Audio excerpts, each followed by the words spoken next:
I'm sure you've heard the news, the kind that makes you stop in your tracks, the kind that makes you question the very fabric of human nature. Stories of tragedy, of loss, of inexplicable decisions that lead to catastrophic outcomes. But have you ever heard of a bet that turned deadly? A wager so reckless, so infused with hubris that it cost the lives of innocent people?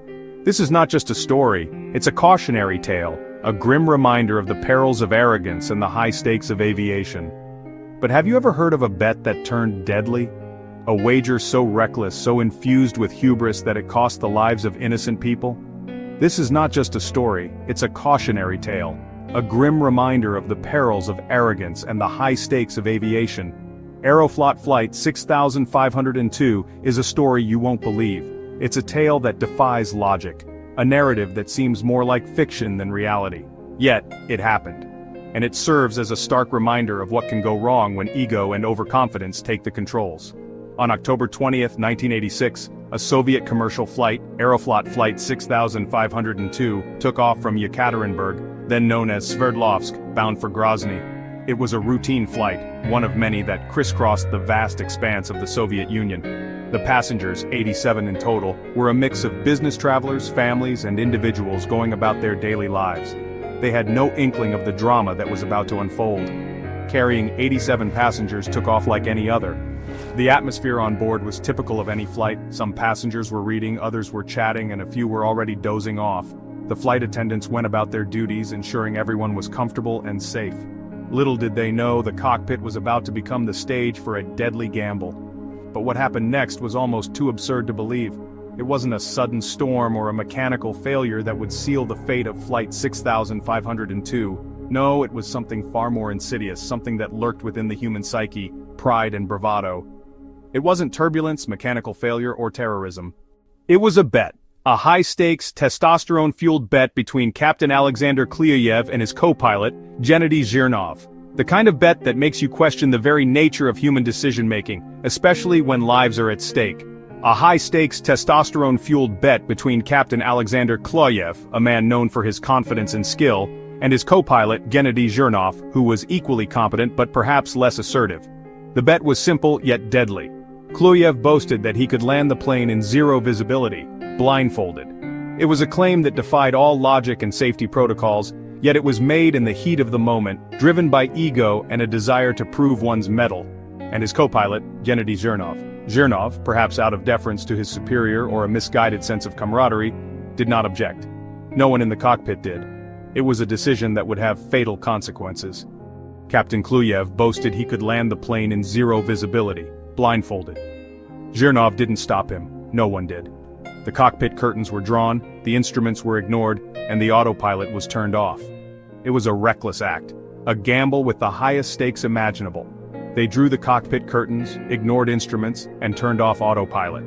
The aircraft, a Tupolev Tu-134A, was now essentially flying blind, guided only by the bravado of its captain. As the plane approached Kurgan Airport, the tension in the cockpit must have been palpable. Alarms began to blare, warning of the impending disaster. As Flight 6502 approached Kurgan Airport, alarms blared.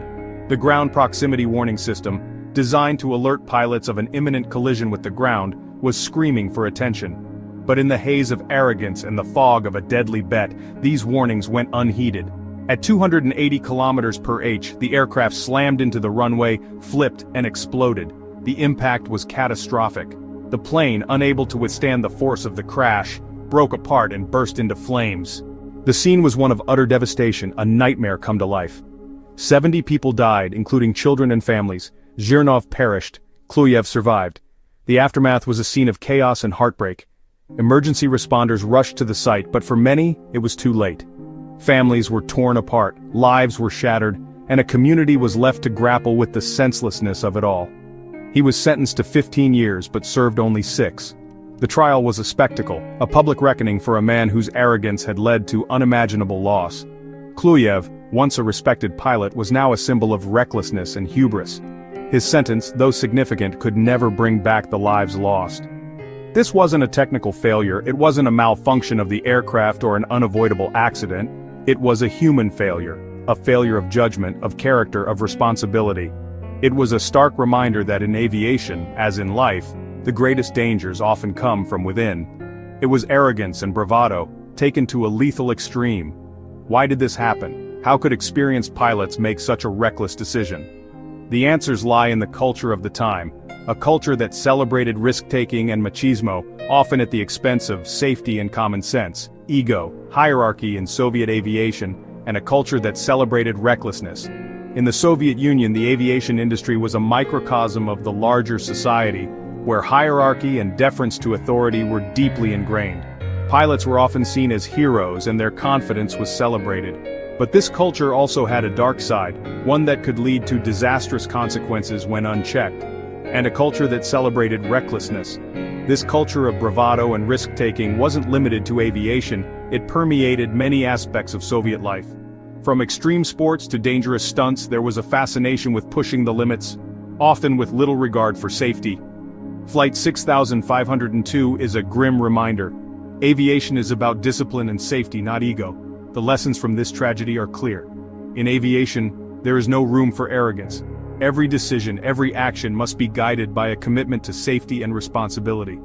The lives of passengers depend on it. One reckless pilot can undo years of training in seconds. The training and discipline that pilots undergo are designed to prepare them for any situation, to ensure that they can make the right decisions under pressure. But all the training in the world can't compensate for a moment of reckless bravado. Next time you fly, remember, it's not just about skill, but responsibility.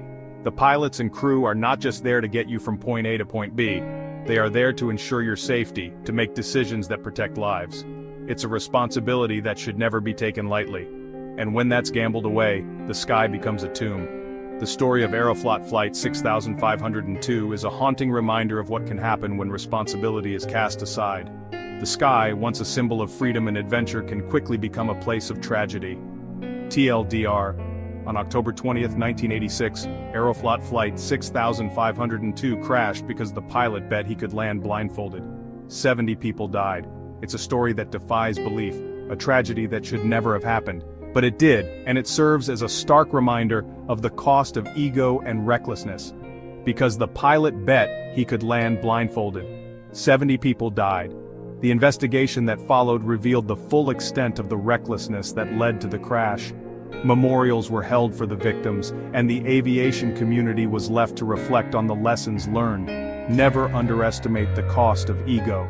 The story of Aeroflot Flight 6502 is a sobering reminder that in aviation, as in life, humility and responsibility are paramount. The cost of ego can be devastating, and the consequences can be fatal. Let this story serve as a lesson for all, a reminder of the importance of discipline, safety, and respect for the lives entrusted to us.